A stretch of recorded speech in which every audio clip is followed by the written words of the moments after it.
We have embraced the global audience. I mean, now the whole world is your audience. You can reach everybody through virtual communications. So just figuring out how to steward those donors and bring them in, even if they can't come physically to where you are. The new donor that you acquire today during because of COVID and during virtual, think how important that person is to you.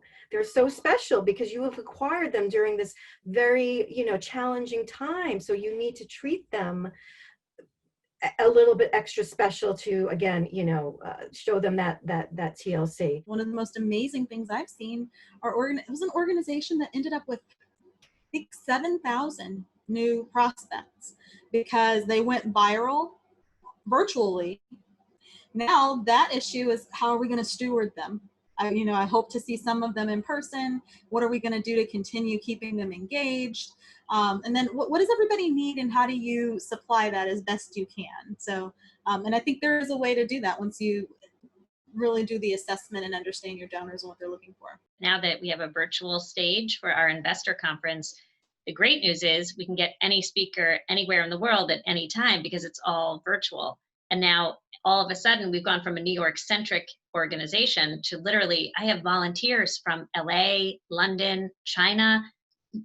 I'm dealing with challenges I've never encountered or even thought about before because we are in this virtual world. So it's both a blessing and a curse. There's the old adage, we say the event starts at midnight. When it's over is when it really counts, because you have to tie your events into individual giving and into fundraising strategy. It can't just be that person gets on from a social network and then, they're going to be gone next year if you don't find a strategy to keep them engaged. People have been slow to adopt technology, and this is forcing people to do that. When we think about stewarding people who are connected to us virtually, virtual stewardship will now need to become more of a muscle, and even more use of technology.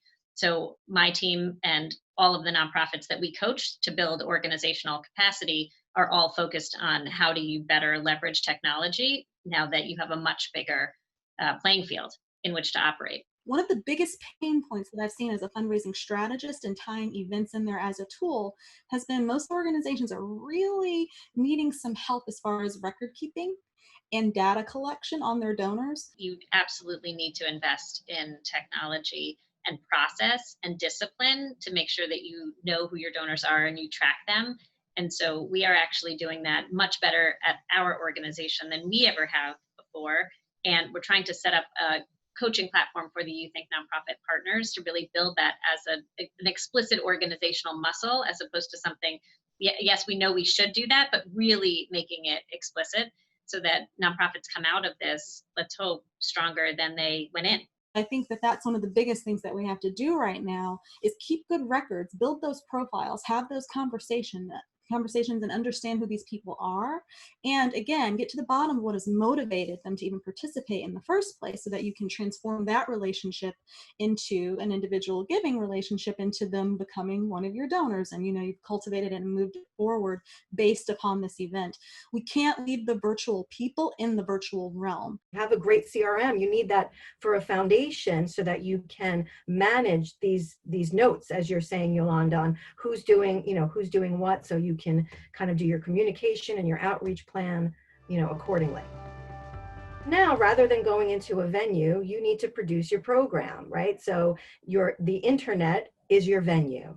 And so, what we've seen and what we've seen people do very successfully is it's a combination. It might be just all pre-recorded video. It might be all live stream, or it might be a combination of both, right? So they need to hire someone for the technical aspect that can handle and kind of produce and bring the program together for broadcast. We are so hyper aware of our need to quickly build more video muscles and more video content.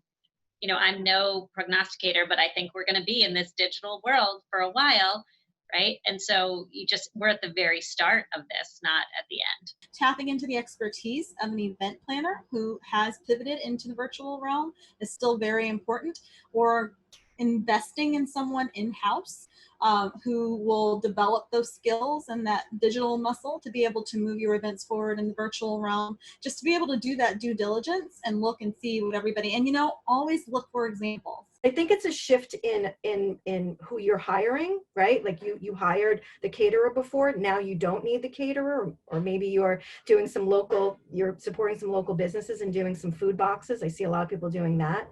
But if you're doing a virtual gala, you need that production element, and you need to definitely make the investment in that.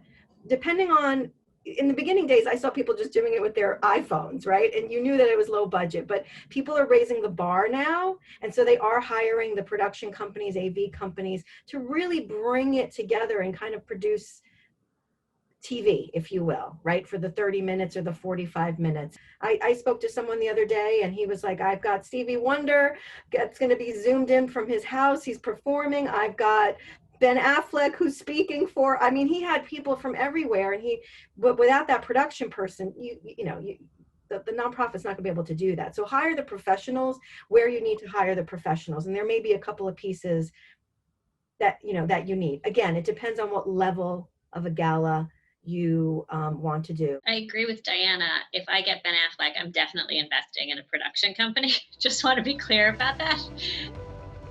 The due diligence part is so critical.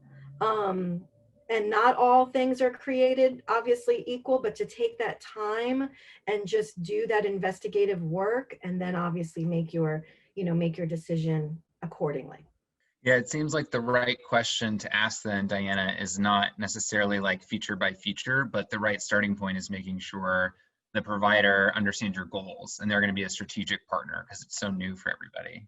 Life's too short, and if it's a fit, that's great. And if it's not, I don't think anyone's taking that personally. I think that's an important thing to remember. When to say no, when to say yes, do the due diligence, and make the right decision for yourself.